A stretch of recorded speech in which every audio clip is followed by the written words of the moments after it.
A very warm namaste to all of you.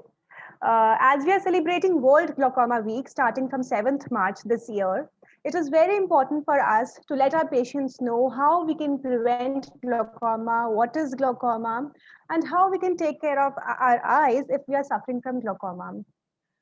So, as we all know that glaucoma is a silent thief. ये धीरे धीरे हमारी नसों पे attack करता है और हमें नहीं पता चलता जब तक कि बहुत एडवांस स्टेज में बहुत आगे की स्थिति में ना पहुंच जाए कि हमारा डैमेज हो चुका है आंखों पे। ये होता क्या है? ऐसे जैसा कि आप देख सकते हैं कि हमारी आँखों में एक प्रेशर होता है, जैसे हमारे शरीर में ब्लड प्रेशर होता है, वैसे हमारी आँखों का भी एक प्रेशर होता है, जिसको हम इंट्राऑक्यूलर प्रेशर कहते हैं। ये प्रेशर हमारी आँखों के लिए बहुत ज़रूरी है उसकी सेहत के लिए और इसी से हमारी आँखों को न्यूट्रिशन मिलता है। पर अगर ये प्रेशर बहुत ज़्यादा बढ़ जाए, तो वो नस पे दबाव बना सकता है क्योंकि आँखों में फैलने की कैपेसिटी नहीं है। तो जब वो नस पे दबाव बनाता है तो उसको काला मोतिया कहा जाता है, जिसकी वजह से बहुत डैमेज हो सकता है जो कि इरिवर्सिबल है। मतलब कि एक बार आपकी नस में डैमेज हो जाए, क्योंकि ये ब्रेन से कनेक्टेड है तो इसमें रीजनरेशन की संभावना नहीं होती और इसकी वजह से परमानेंट डैमेज की स्थिति हो जाती है, जिससे अक्सर पेशेंट्स हमारे एडवांस स्थिति में प्रेजेंट करने के बाद ब्लाइंड भी हो जाते हैं। इसलिए बहुत ज़रूरी है कि इसके प्रति हमारी जागरूकता हो और हमें पता हो कि कैसे हम अपनी आइज़ का हेल्थ मेंटेन करके रख सकते हैं। अगर सपोज हमारी नस में ही डैमेज हो जाए, तो अगर वो ब्रेन से कनेक्शन उसका ठीक भी है या फिर आगे की हमारी आँखों की हालत ठीक भी है, तब भी हमें नज़र नहीं आएगा। जैसे कि एक कैमरे से फ़ोटो खींची जाती है और वो फ़ोटो बन जाती है, तो उसके लिए कंप्यूटर का होना या इंटरनेट का कनेक्शन का होना या फिर एक वायर का कनेक्शन का होना बहुत ज़रूरी है। इसलिए कई बार हमसे मरीज़ पूछते हैं कि डॉक्टर साहब इसको डैमेज हो गया है ग्लूकोमा के कारण, अगर हम अपनी अपनी नेत्र दान कर दें तो क्या इसकी नज़र वापस आ सकती है? जी नहीं। क्योंकि ये संबंध जो है ग्लूकोमा का वो नस से है और किसी तरह से कोई ट्रांसप्लांट या पूरे वर्ल्ड में कोई ट्रीटमेंट ऐसा नहीं है जो हमारी नस को फिर से रीजनरेट करके आपकी दृष्टि लौटा सकता है। इसलिए सबसे इम्पोर्टेंट है, अगर आपको ग्लूकोमा है तो आप उसका नियमित जांच करवाइए, सही समय पे दवाइयाँ डालिए, अपने डॉक्टर से बराबर मिलते रहिए ताकि आप उसको उस डैमेज को वहाँ पर रोकथाम कर सकें। हमारी आँखों का नॉर्मल प्रेशर 10 से 21 मिलीमीटर्स के बीच में होता है। तो अगर उससे बढ़ जाए तो ज़रूरी है कि हम अपने आप को नियमित रूप से जाँच कराएँ। हो सकता है कि ये ग्लूकोमा ना हो। कुछ लोगों के लिए ये 21 तक का प्रेशर नॉर्मल भी हो सकता है, बट आम तौर पे नहीं है। इसलिए एक ये रेड साइन है कि आपको अपने डॉक्टर से अवश्य मिलना चाहिए उस समय।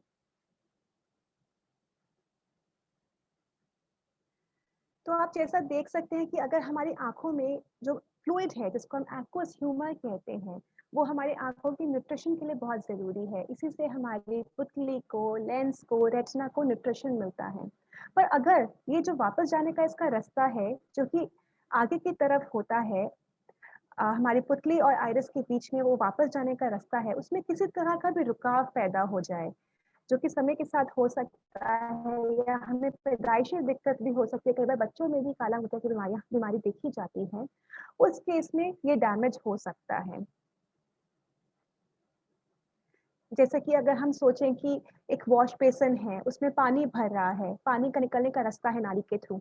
पर अगर नीचे ट्यूब में उसमें कोई रुकावट है, तो वो एक बलून की तरह फैल जाता है।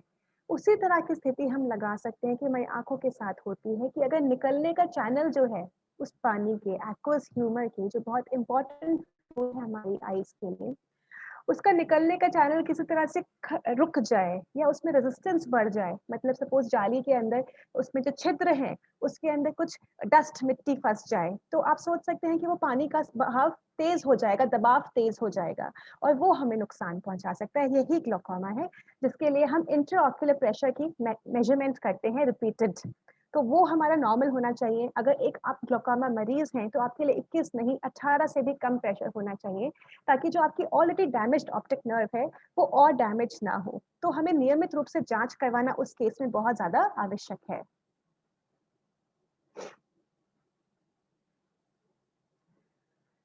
ग्लूकोमा किसको होता है, क्यों होता है, इसके बहुत अलग-अलग रीजंस हैं। हम जैसे मैंने बताया कि छोटे बच्चों को भी हो सकता है, उनमें पैदाइशी प्रॉब्लम होती है, जेनेटिक प्रॉब्लम हो सकती है। कई बार कुछ सेकेंडरी कॉजेज होते हैं काला मोतिया बनने के, जैसे कि किसी बच्चे को कैटरेक्ट की सर्जरी हुई है, उसके बाद उसको काला मोतिया हो गया। उसको कुछ आँखों के अलावा ब्रेन में प्रॉब्लम है, जिसमें हम स्टर्ज वेबर सिंड्रोम जैसे केसेस हो सकते हैं। और भी अलग रीज़न्स होते हैं बच्चों में। एक ये भी बहुत इम्पोर्टेंट रीज़न्स है कि आजकल एलर्जी की वजह से स्टेरॉइड यूज़ काफ़ी बढ़ गया है, पर उस स्टेरॉइड को बंद कब करना है ये नहीं जानते हम, ना ही केमिस्ट बताता है जिससे हम लेते हैं। तो वो स्टेरॉइड की वजह से स्टेरॉइड इंड्यूस्ड ग्लूकोमा भी बन सकता है, जो कि ना समझ में आने पे, दवाई ठीक टाइम ना बंद करने पे, वो हमारी आँखों की रोशनी ज़िंदगी भर के लिए हमसे छीन सकता है। इसलिए बहुत ज़रूरी है कि हम कोई भी आँखों में दवा डाल रहे हैं, अपने डॉक्टर से पूछ के डालें और उतने ही समय के लिए डालें जितने की हमारे डॉक्टर ने रिकमेंड की हैं। कुछ दवाइयाँ जो हम केमिस्ट से डायरेक्टली लेकर डालते हैं, वो हमें नुकसान पहुँचा सकती हैं, इस हद तक कि हम दृष्टिहीन हो सकते हैं। तो ये बहुत ज़रूरी है कि आँखों को लापरवाही से ना ट्रीट करें और अपने डॉक्टर से सलाह के अनुसार ही हम दवाइयाँ डालें। और भी अलग रीज़न्स हैं, जैसे कि किसी को चश्मे का नंबर बहुत ज़्यादा है माइनस में, जिसको हम मायोपिया कहते हैं। उन लोगों में बहुत ज़्यादा हो सकता है काला मोतिया बनने की संभावना। इसके अलावा कोई स्टेरॉइड यूज़ स्किन के लिए कर रहा है या अस्थमा के लिए एलर्जी की वजह से कोई पंप्स का इस्तेमाल कर रहा है, इन सब लोगों में बनने का संभावना ज़्यादा रहती है।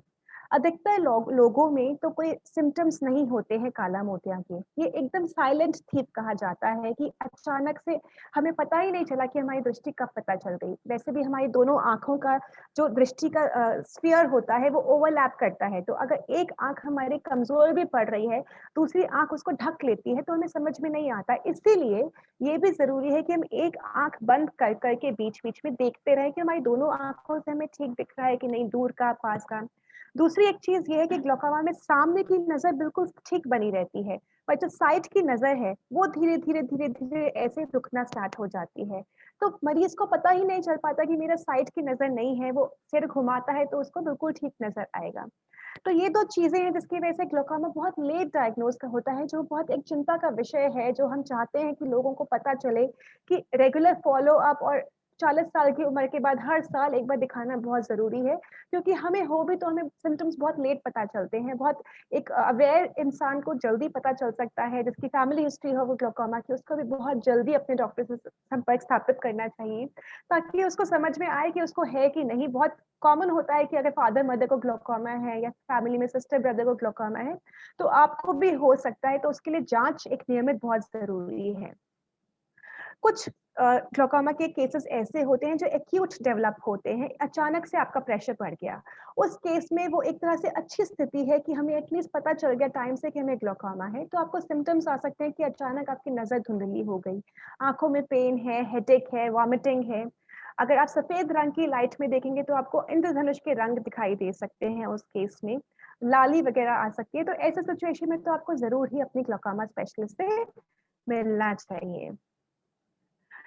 और जैसे-जैसे ग्लूकोमा प्रोग्रेस करता है, आप देखेंगे कि आपकी धीरे-धीरे टनल विज़न हो जाती है। पेरिफेरी से आपका वो स्टार्ट होता है और धीरे-धीरे इतनी नज़र हो पाती है कि आपको सामने का ही दिखाई देता है, इसके बियॉन्ड नहीं दिखाई देता। ये बहुत एडवांस स्थिति है।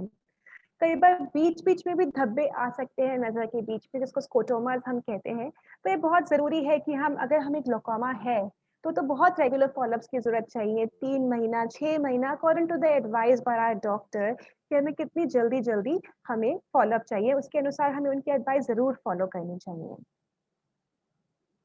ग्लूकोमा भी बहुत तरह के होते हैं। एक तो ओपन एंगल ग्लूकोमा होता है, जिसके अंदर पानी की रास्ता खुला हुआ है। हमें देखने में लगेगा कि सब कुछ खुला हुआ है, बट उसकी जो अंदरूनी मेशवर्क है, अंदरूनी नाड़ियाँ हैं, उसमें कुछ डस्ट इकट्ठा हुआ है, रेजिस्टेंस बढ़ा हुआ है, इसकी वजह से हमें काला मोतिया हुआ है। एक एंगल क्लोज़र ग्लूकोमा होता है, जिसके अंदर एंगल ही बंद हो गया है। हम जब देखेंगे तो हमें रास्ता ही नहीं दिखाई देगा, वो पहले ही बीच में कहीं से बंद हो गया है। इन केसेस में लेज़र का रोल बहुत इम्पोर्टेंट है कि हम लेज़र के रास्ते थोड़ा-सा रास्ता खोलने का कोशिश कर सकते हैं। बट अगर उसकी भी एडवांस स्थिति हो जाए तो हमें ऑपरेशन की ज़रूरत पड़ सकती है काले मोतिया के।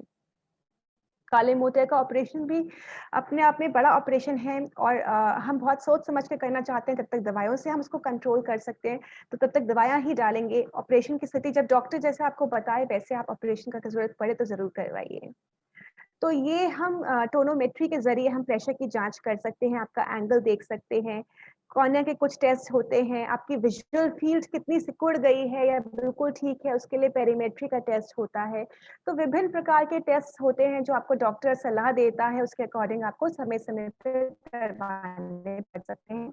फ़ॉलो-अप के टाइम पे भी हमें ज़रूरी होता है कि एटलीस्ट साल में 1 बार या अगर आपको एडवांस ग्लूकोमा है तो 6 महीने में 1 बार ये टेस्ट ज़रूर करवाएँ, ताकि पता चले कि ग्लूकोमा स्थिर है दवाइयों की मदद से या दवाइयाँ बढ़ानी है या चेंज करनी है, तो ये भी बहुत ज़रूरी है। दवाई डालनी कैसे है, इस पे भी बहुत इम्पोर्टेंट है, पेशेंट्स को नहीं पता चलता कि आँख में दवाई जा भी रही है कि नहीं। अगर आपको दिक्कत है, आप बुज़ुर्ग हैं, दवाई डालने में दिक्कत है, तो घर में कोई ना कोई सिस्टम ऐसा सपोर्ट सिस्टम खड़ा करना पड़ेगा कि कोई दवाई आपकी आँख में डाल ले, बॉटल बिना टच करे आँख में दवाई डालें। एक बार में एक ही ड्रॉप डालें, एक तो वेस्टेज होती है, एक ड्रॉप काफ़ी है हमारे लिए एक समय पे। और उसके अलावा कुछ साइड इफ़ेक्ट हो सकते हैं दवाइयों के, जो कि उसमें हम प्रिजर्वेटिव्स यूज़ करते हैं, उसकी वजह से भी हो सकते हैं। और दवाई की मॉलिक्यूल की वजह से भी इंट्रिंसिक साइड इफेक्ट्स हो सकते हैं।